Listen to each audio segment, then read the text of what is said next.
Hello student, हम nuclear physics की 2 unit complete कर चुके हैं और जिसमें आपको फर्स्ट यूनिट तो जो न्यूक्लियर प्रॉपर्टीज़ की थी, सेकेंड यूनिट हमने ड्यूटेरॉन के ही बारे में स्टडी करी थी। सिंपलेस्ट जो एटम है हमारा वो ड्यूटेरॉन है, जिससे हमने हमारा जो उसका स्ट्रक्चर है उसके बारे में पता लगाया था, उसकी डेंसिटी, उसके रेडियल जो आपकी इक्वेशन है वो क्या है, एक्साइटेड स्टेट होती है या नहीं होती, ग्राउंड स्टेट कैसी होती है, हाँ मैग्नेटिक मोमेंट क्या है, उसका क्वाड्रुपल मोमेंट क्या है। क्योंकि ड्यूटेरॉन सबसे सिंपलेस्ट एटम है, उस वजह से हमने ड्यूटेरॉन को चूज़ करते हुए सारी प्रॉपर्टीज़ उसकी फाइंड आउट करी थी। अब हम जो यूनिट नंबर 3 स्टार्ट कर रहे हैं वो आपकी है स्कैटरिंग से रिलेटेड, और स्कैटरिंग से रिलेटेड तो है ही है, उसमें के अंदर हम पढ़ेंगे जैसे लो एनर्जी पर स्कैटरिंग कैसी होती है, न्यूट्रॉन प्रोटॉन में स्कैटरिंग कैसी होती है। तो इस तरह से हमें स्कैटरिंग के बारे में ही पढ़ना। लेकिन स्कैटरिंग आपका जो टॉपिक है उसको स्टार्ट करने से पहले सबसे पहले मैं आपको जो स्मॉलेस्ट उसकी जो डेफिनेशंस होती हैं, स्कैटरिंग होती क्या है उसके बारे में कुछ बता देती हूँ, ताकि आप जब स्कैटरिंग पढ़ेंगे हम लो एनर्जी वाले न्यूट्रॉन प्रोटॉन स्कैटरिंग, तो आप उसको अच्छे से समझ पाएंगे। तो पहले हम उसका बेसिक चीज़ पढ़ लेते हैं कि स्कैटरिंग हम करते क्यों हैं, ये प्रोसेस क्यों काम में लिया जाता है। तो स्कैटरिंग को करने के लिए क्यों किया जाता है, स्कैटरिंग एक ऐसा प्रोसेस है जिससे हम हमारे जो सब एटॉमिक पार्टिकल के बारे में पढ़ सकते हैं, अंडरस्टैंड कर सकते हैं the structure of subatomic particle. Scattering क्यों किया जाता है, टू फाइंड आउट या to know the structure of subatomic particle के स्ट्रक्चर को फाइंड आउट करने के लिए हम स्कैटरिंग वाला प्रोसेस करते हैं। ठीक है, स्कैटर आप जानते हैं कि कोई भी हमारा टारगेट है और कोई भी हमारा प्रोजेक्टाइल है, उसको हम क्या करते हैं, टारगेट पे हिट करते हैं, देन हम उसके बारे में डिटेक्टर के द्वारा एनालिसिस करते हैं। ठीक है, तो ये ही होती है स्कैटरिंग। किस लिए मेनली यूज़ की जाती है, to understand the structure of subatomic particle, और वो उनके बीच का इंटरैक्शन कैसा होता है, किस तरह से वो अन्योन क्रिया करते हैं, इंटरैक्शन किस रूप में होगा, वो फाइंड आउट करने के लिए, वो जानने के लिए हम स्कैटरिंग प्रोसेस का यूज़ करते हैं। अब आपकी स्कैटरिंग भी जो होती है, स्कैटरिंग भी आपकी इलास्टिक और इन इलास्टिक स्कैटरिंग होती है। इन इलास्टिक में आप लोग जानते ही हैं कि आपका जो भी टारगेट है और आपका जो भी प्रोजेक्टाइल है, प्रोजेक्टाइल का मतलब ये है कि जो पार्टिकल हिट कर रहे हैं टारगेट पे, उनको हम क्या करते हैं, जो पार्टिकल हिट करते हैं उनको हम बोलते हैं प्रोजेक्टाइल, और टारगेट जो आपका जिस पर हिट किया जाता है, जिसका हमें सब एटॉमिक स्ट्रक्चर फाइंड आउट करना है, वो एटम्स हम क्या कहते हैं, टारगेट के रूप में उसको लिया जाता है। तो हमारी 2 तरह की स्कैटरिंग होती है, इलास्टिक और इन इलास्टिक।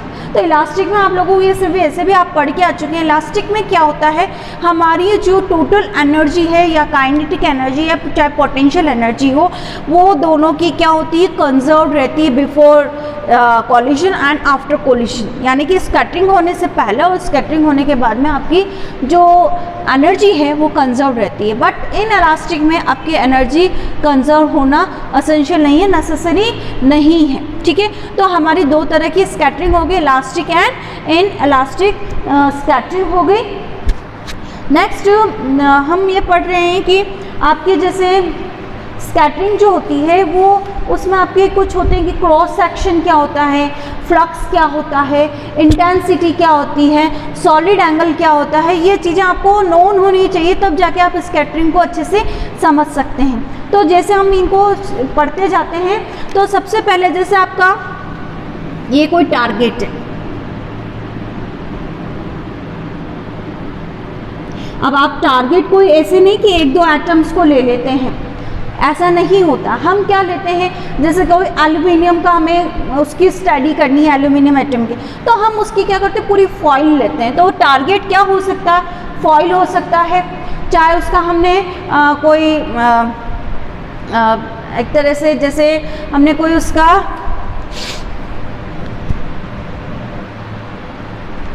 जैसे कोई किसी एल्यूमिनियम का कोई सैंपल ले लिया, जिस भी एलिमेंट का, जिसका भी हमें एटॉमिक स्ट्रक्चर फाइंड आउट करना है, उसका हम क्या करते हैं, कोई सैंपल बना लेते हैं, चाहे उसकी फॉइल बना लेते हैं। तो टारगेट 1 और 2 नहीं होते हैं, एक तरह से पूरा कलेक्शंस ऑफ एटम्स होते हैं, वो टारगेट के रूप में यूज़ किया जाता है, जैसे ये।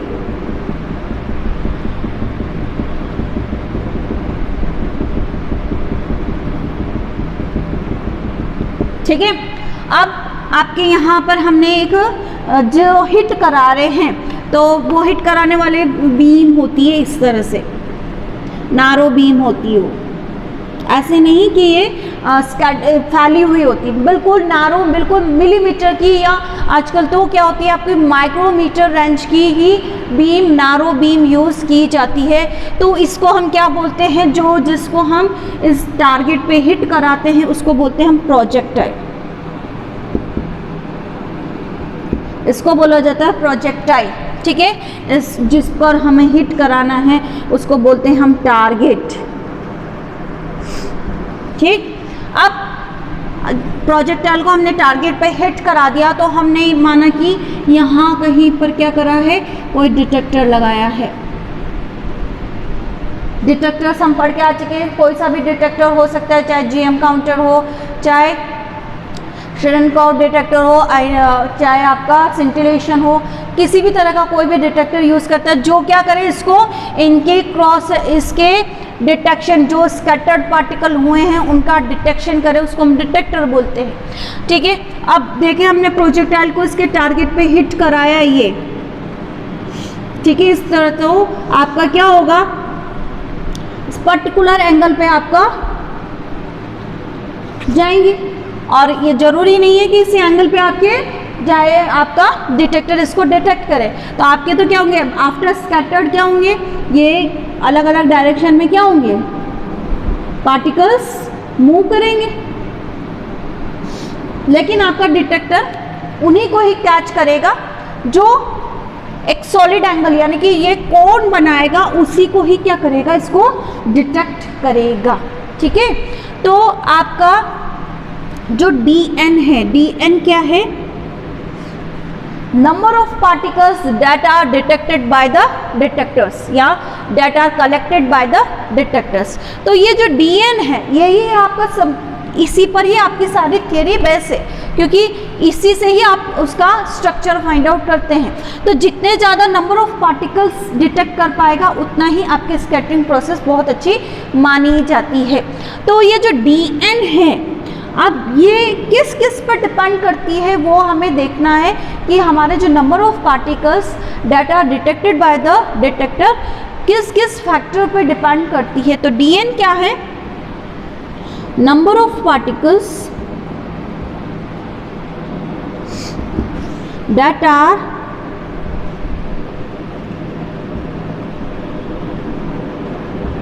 कलेक्टेड बाय या डिटेक्टेड बाय डिटेक्टर। ठीक है, अब dn जो है वो आपके किस किस पर डिपेंड करता है, इट इज प्रोपोर्शनल टू, सबसे पहले किस पर, t पर।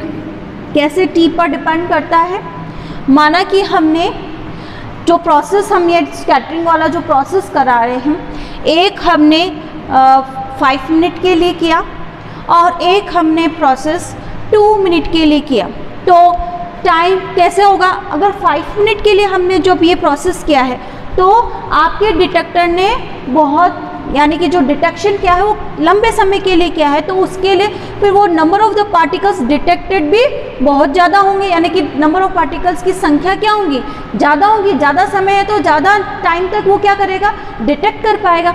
और अगर आपका डिटेक्टर कम समय के लिए, हमने सिर्फ 2 मिनट के लिए या 2 सेकंड के लिए ही हमने ये स्कैटर प्रोसेस को डिटेक्ट करा है, तो आपका डिटेक्टर कम समय के लिए कम पार्टिकल भी उस अंतराल में क्या होंगे, कम ही डिटेक्ट हो पाएंगे।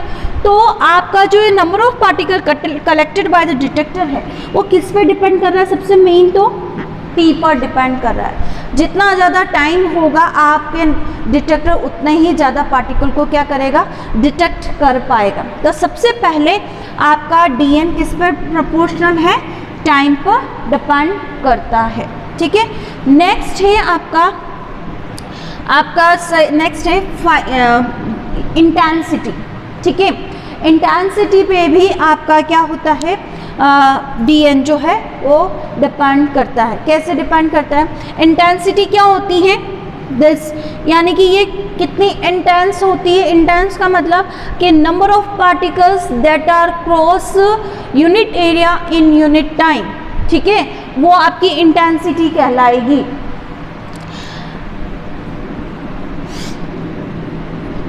इंटेंसिटी क्या होगी? Number of particles that are cross unit time in unit area. Area भी कैसा, मैं ये नहीं कि इतना बड़ा बड़ा एरिया बनाऊंगी तो ये तो यही है वो एरिया का, इस वाले बीम के ही रेस्पेक्ट में जितने ज़्यादा पार्टिकल्स आपके इस यूनिट एरिया और यूनिट टाइम को क्रॉस कर पाएंगे उतनी ही ज़्यादा उसकी क्या होगी? इंटेंसिटी मानी जाएगी। और जितने ज़्यादा पार्टिकल इस एरिया से क्रॉस कर पाएंगे उतने ही इस पर क्या करेंगे? टारगेट को हिट करेंगे। तो डैट मीन्स आपका जो सेकंड जो है प्रोपोर्शनलिटी किस पर डिपेंड करता है? इंटेंसिटी ऑफ द प्रोजेक्टाइल पर डिपेंड करता है कि जितनी ज़्यादा आपकी प्रोजेक्टाइल की इंटेंसिटी होगी उतना ही ज़्यादा आपका क्या होगा? स्कैटरिंग प्रोसेस उतना ही अच्छा माना जाएगा। तो नेक्स्ट किस पर डिपेंड करा? आपका आई पर, ठीक है। इंटेंसिटी क्या होगी या फ्लक्स कह सकते हैं इसको कि number of particles that are cross unit area in unit time, उतना ही आपका स्कैटर प्रोसेस अच्छा माना जाता है। नेक्स्ट है आपका क्रॉस सेक्शन।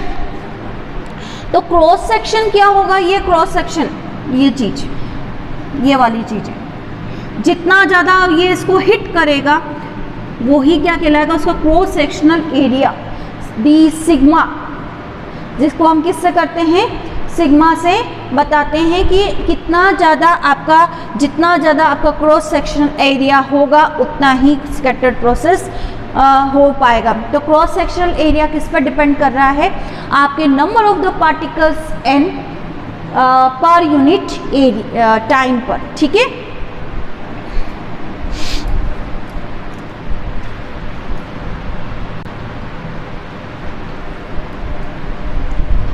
नेक्स्ट डिपेंडेंसी किसके उपयोग होगी? डी ओमेगा, यानी कि ये होता है सॉलिड एंगल।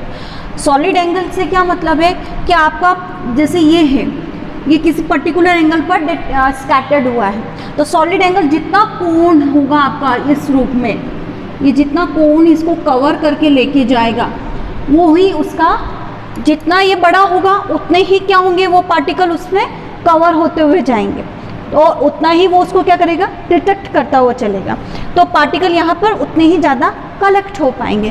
तो नेक्स्ट जो डिपेंडेंसी है वो किस पर है? सॉलिड एंगल पर डिपेंड करता है। जितना ज़्यादा आपका सॉलिड एंगल वो बनाएगा डिटेक्टर, उतना ही ज़्यादा आपका वो पार्टिकल को डिटेक्ट कर पाएगा।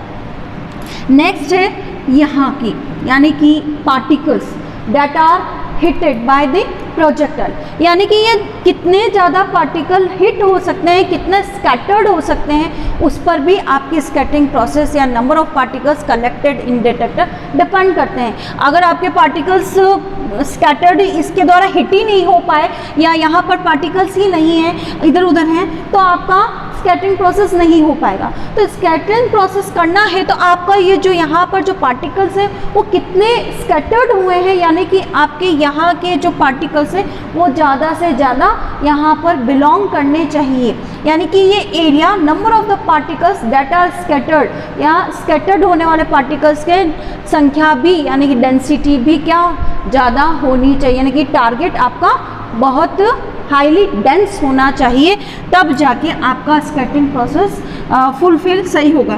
तो नंबर ऑफ पार्टिकल्स पर भी आपकी डीएन क्या करती है? डिपेंड करती है, यानी कि टारगेट पार्टिकल्स आपके कितने ज़्यादा इंटेंस है, डेंस है, उस पर डिपेंड करता है। तो आपका डीएन किन किन पर डिपेंड करा? टी, आई, डी, ओमेगा और एनटी। चाहे आपका किसी भी तरह का क्या हो, इंटरैक्शन हो टारगेट एंड प्रोजेक्टाइल पे, बट आपका डीएन इन्हीं फैक्टर्स पे क्या करता है? डिपेंड करता है। अब आपका ये जो प्रोपोर्शनलिटी साइन है वो हटाना है, चाहे आपका इंटरेक्शन किसी भी तरह का हो, तो dn को हम क्या लिख सकते हैं, dn is equal to proportionality sign को हटाया तो वो एक हम मान लें कि वो सिग्मा है और वो सिग्मा थीटा एंड फाई पर डिपेंड करता है। नेक्स्ट वही सारे फैक्टर्स आ जाएंगे, t i d omega and n t. N t क्या है आपको बता ही दिया, नंबर ऑफ द पार्टिकल्स या number of the area which are यानी कि जो एरिया वहाँ पर जहाँ पर आपके नंबर ऑफ पार्टिकल्स बहुत ज़्यादा हैं। तो एक तरीके से एन टी को हम क्या बोल सकते हैं, एरियल वेलोसिटी के रूप में भी, aerial area covered by the target particles, वो उसके रूप में भी हम इसको मान सकते हैं। तो इसको एन टी को हम ये भी लिख सकते हैं यूनिट टाइम के रूप में, n a area into n t, ठीक है, वो एरियल डेंसिटी आपकी बन जाएगी। बट आपको यही ध्यान रखना है कि हमारा जो डी एन है वो किन फैक्टर्स पे डिपेंड करता है, तब जाके हम स्कैटरिंग को सही ढंग से समझ सकते हैं, ठीक है। तो आज हम इतना ही पढ़ रहे हैं कि स्कैटरिंग होती क्या है, क्यों यूज़ की गई और किस किस पर डिपेंड करती है, वो चीज़ हमने पढ़ ली। कल हम इसके जो न्यूट्रॉन प्रोटॉन वाली स्कैटरिंग है उसकी स्टडी करेंगे। Thank you.